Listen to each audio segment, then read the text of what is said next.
Capítulo 14. Cierto día, Jonatán, hijo de Saúl, sin decirle nada a su padre, le ordenó a su escudero: ven acá, vamos a cruzar al otro lado, donde está el destacamento de los filisteos. Y es que Saúl estaba en las afueras de Gibeá, bajo un granado en Migrón, y tenía con él unos 600 hombres. El efod lo llevaba Abías, hijo de Ahitob, que era hermano de Icabod, el hijo de Finés y nieto de Elí, sacerdote del Señor en Silo. Nadie sabía que Jonatán había salido, y para llegar a la guarnición filistea, Jonatán tenía que cruzar un paso entre dos peñascos, llamados Bosés y Sene. El primero estaba al norte, frente a Micmas, el otro al sur, frente a Geba. Así que Jonatán le dijo a su escudero: vamos a cruzar hacia la guarnición de esos paganos. Espero que el Señor nos ayude, pues para él no es difícil salvarnos, ya sea con muchos o con pocos. Adelante, respondió el escudero, haga usted todo lo que tenga pensado hacer, que cuenta con todo mi apoyo. Bien, dijo Jonatán, vamos a cruzar hasta donde están ellos, para que nos vean. Si nos dicen: esperen a que los alcancemos, ahí nos quedaremos en vez de avanzar. Pero si nos dicen: vengan acá, avanzaremos, pues será señal de que el Señor nos va a dar la victoria. Así pues, los dos se dejaron ver por la guarnición filistea. Miren, exclamaron los filisteos, los hebreos empiezan a salir de las cuevas donde estaban escondidos. Entonces los soldados de la guarnición les gritaron a Jonatán y a su escudero: vengan acá, tenemos algo que decirles.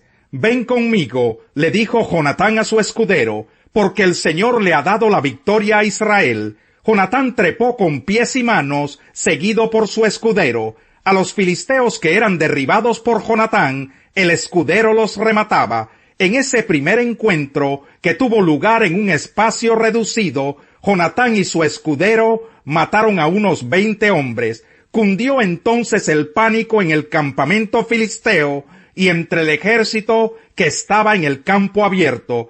Todos ellos se acobardaron, incluso los soldados de la guarnición y las tropas de asalto. Hasta la tierra tembló y hubo un pánico extraordinario. Desde Gibeá de Benjamín, los centinelas de Saúl podían ver que el campamento huía en desbandada. Saúl dijo entonces a sus soldados: pasen revista a ver quién de los nuestros falta. Así lo hicieron, y resultó que faltaban Jonatán y su escudero. Entonces Saúl le pidió a Ahías que trajera el arca de Dios. En aquel tiempo el arca estaba con los israelitas, pero mientras hablaban, el desconcierto en el campamento filisteo se hizo peor. Así que Saúl le dijo al sacerdote: no lo hagas. Enseguida Saúl reunió a su ejército, y todos juntos se lanzaron a la batalla. Era tal la confusión entre los filisteos que se mataban unos a otros. Además, los hebreos que hacía tiempo se habían unido a los filisteos y que estaban con ellos en el campamento, se pasaron a las filas de los israelitas que estaban con Saúl y Jonatán. Y los israelitas que se habían escondido en los montes de Efraín, al oír que los filisteos huían, se unieron a la batalla para perseguirlos. Así libró el Señor a Israel aquel día, y la batalla se extendió más allá de Bet-Aven.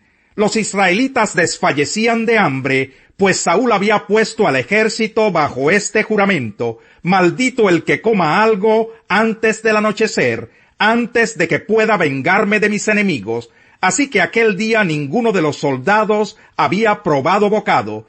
Al llegar a un bosque, notaron que había miel en el suelo. Cuando el ejército entró en el bosque, vieron que la miel corría como agua, pero por miedo al juramento, nadie se atrevió a probarla. Sin embargo, Jonatán, que no había oído a su padre poner al ejército bajo juramento, alargó la vara que llevaba en la mano, hundió la punta en un panal de miel y se la llevó a la boca. Enseguida se le iluminó el rostro, pero uno de los soldados le advirtió: tu padre puso al ejército bajo un juramento solemne, diciendo: maldito el que coma algo hoy, y por eso los soldados desfallecen. Mi padre le ha causado un gran daño al país. Respondió Jonatán: miren cómo me volvió el color al rostro cuando probé un poco de esta miel. Imagínense si todo el ejército hubiera comido del botín que se le arrebató al enemigo, cuánto mayor habría sido el estrago causado a los filisteos. Aquel día los israelitas mataron filisteos desde Micmas hasta Ayalón, y como los soldados estaban exhaustos, echaron mano del botín, agarraron ovejas, vacas y terneros, los degollaron sobre el suelo y se comieron la carne con todo y sangre. Entonces le contaron a Saúl: los soldados están pecando contra el Señor, pues están comiendo carne junto con la sangre. Son unos traidores, replicó Saúl. Hagan rodar una piedra grande y tráiganmela ahora mismo. También les dijo: vayan y díganle a la gente que cada uno me traiga su toro o su oveja para degollarlos y comerlos aquí, y que no coman ya carne junto con la sangre, para que no pequen contra el Señor. Esa misma noche cada uno llevó su toro y lo degollaron allí. Luego Saúl construyó un altar al Señor. Este fue el primer altar que levantó, y dijo: vayamos esta noche tras los filisteos. Antes de que amanezca, quitémosles todo lo que tienen, y no dejemos a nadie con vida. Haz lo que te parezca mejor. Le respondieron: primero debemos consultar a Dios. Intervino el sacerdote. Saúl entonces le preguntó a Dios: ¿debo perseguir a los filisteos? ¿Los entregarás en manos de Israel? Pero Dios no le respondió aquel día. Así que Saúl dijo: todos ustedes, jefes del ejército, acérquense y averigüen cuál es el pecado que se ha cometido hoy. El Señor y Salvador de Israel me es testigo de que aun si el culpable es mi hijo Jonatán, morirá sin remedio. Nadie se atrevió a decirle nada. Les dijo entonces a todos los israelitas: pónganse ustedes de un lado, y yo y mi hijo Jonatán nos pondremos del otro. Haz lo que te parezca mejor, respondieron ellos. Luego le rogó Saúl al Señor, Dios de Israel, que le diera una respuesta clara. La suerte cayó sobre Jonatán y Saúl, de modo que los demás quedaron libres. Entonces dijo Saúl: echen suertes entre mi hijo Jonatán y yo. Y la suerte cayó sobre Jonatán. Así que Saúl le dijo: cuéntame lo que has hecho. ¿Es verdad que probé un poco de miel con la punta de mi vara? Respondió Jonatán: y por eso tengo que morir. Jonatán, si tú no mueres, que Dios me castigue sin piedad, exclamó Saúl. Los soldados le replicaron: ¿cómo va a morir Jonatán, siendo que le ha dado esta gran victoria a Israel? Jamás, tan cierto como que el Señor vive, que ni un pelo de su cabeza caerá al suelo, pues con la ayuda de Dios hizo esta proeza. Así libraron a Jonatán de la muerte. Saúl a su vez dejó de perseguir a los filisteos, los cuales regresaron a su tierra. Después de consolidar su reinado sobre Israel, Saúl luchó contra todos los enemigos que lo rodeaban, incluso contra los moabitas, los amonitas, los edomitas, los reyes de Sobá y los filisteos, y a todos los vencía, haciendo gala de valor. También derrotó a los amalecitas y libró a Israel de quienes lo saqueaban. Saúl tuvo 3 hijos, Jonatán, Isbi y Malquisúa. También tuvo 2 hijas, la mayor se llamaba Merab y la menor Mical. Su esposa era Ahinoam, hija de Ahimás. El general de su ejército era Abner, hijo de Ner, tío de Saúl. Ner y Quis, el padre de Saúl, eran hermanos, y ambos eran hijos de Abiel. Durante todo el reinado de Saúl se luchó sin cuartel contra los filisteos. Por eso, siempre que Saúl veía a alguien fuerte y valiente, lo alistaba en su ejército. Nadie le echó mano porque aún no había llegado su hora. Con todo, muchos de entre la multitud creyeron en él y decían: cuando venga el Cristo, ¿acaso va a hacer más señales que este hombre? Los fariseos oyeron a la multitud que murmuraba estas cosas acerca de él, y junto con los jefes de los sacerdotes mandaron unos guardias del templo para arrestarlo. Voy a estar con ustedes un poco más de tiempo, afirmó Jesús, y luego volveré al que me envió.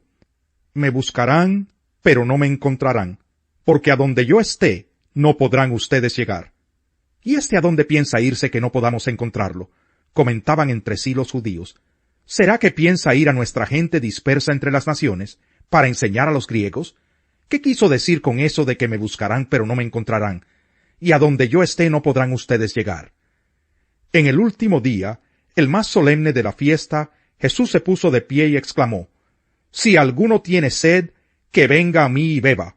De aquel que cree en mí, como dice la Escritura, brotarán ríos de agua viva. Con esto se refería al Espíritu que habrían de recibir más tarde los que creyeran en él. Hasta ese momento el Espíritu no había sido dado porque Jesús no había sido glorificado todavía.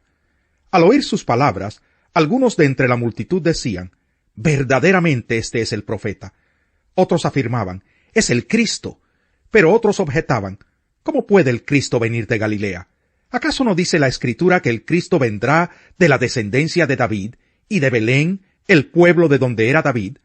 Por causa de Jesús la gente estaba dividida. Algunos querían arrestarlo, pero nadie le puso las manos encima. Los guardias del templo volvieron a los jefes de los sacerdotes y a los fariseos, quienes los interrogaron: ¿Se puede saber por qué no lo han traído? Nunca nadie ha hablado como ese hombre, declararon los guardias. Así que también ustedes se han dejado engañar, replicaron los fariseos. ¿Acaso ha creído en él alguno de los gobernantes o de los fariseos? No, pero esta gente que no sabe nada de la ley está bajo maldición. Nicodemo, que era uno de ellos, y que antes había ido a ver a Jesús, les interpeló: ¿acaso nuestra ley condena a un hombre sin antes escucharlo y averiguar lo que hace? ¿No eres tú también de Galilea?, protestaron. Investiga y verás que de Galilea no ha salido ningún profeta. Entonces todos se fueron a casa. Salmo 109. Oh Dios, alabanza mía, no guardes silencio, pues gente impía y mentirosa ha declarado en mi contra, y con lengua engañosa me difaman, con expresiones de odio me acosan, y sin razón alguna me atacan. Mi amor me lo pagan con calumnias, mientras yo me encomiendo a Dios. Mi bondad la pagan con maldad, en vez de amarme me aborrecen.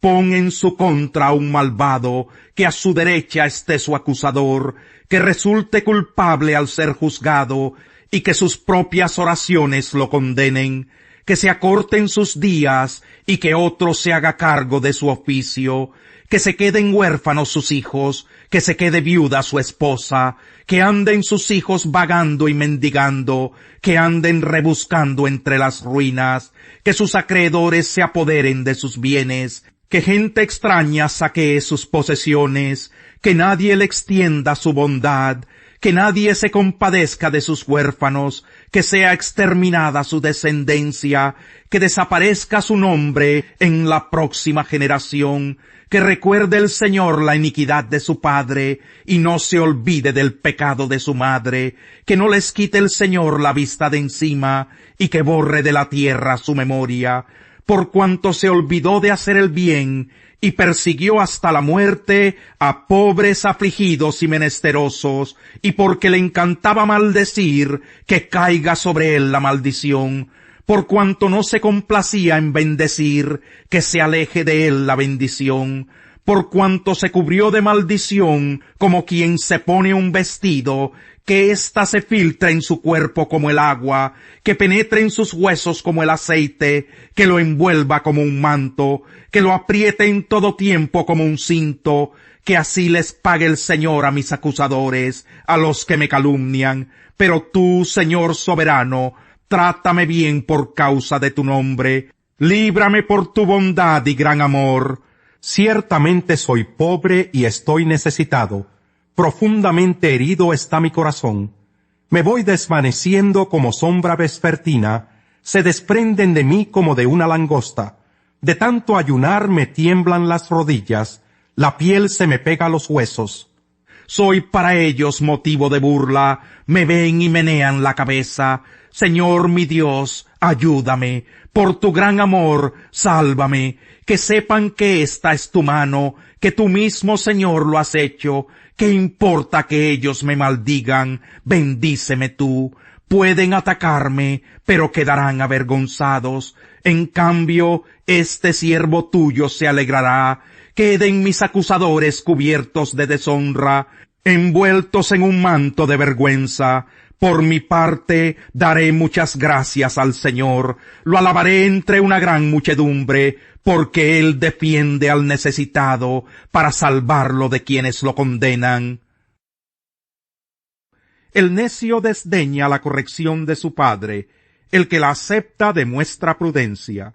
En la casa del justo hay gran abundancia, en las ganancias del malvado grandes problemas.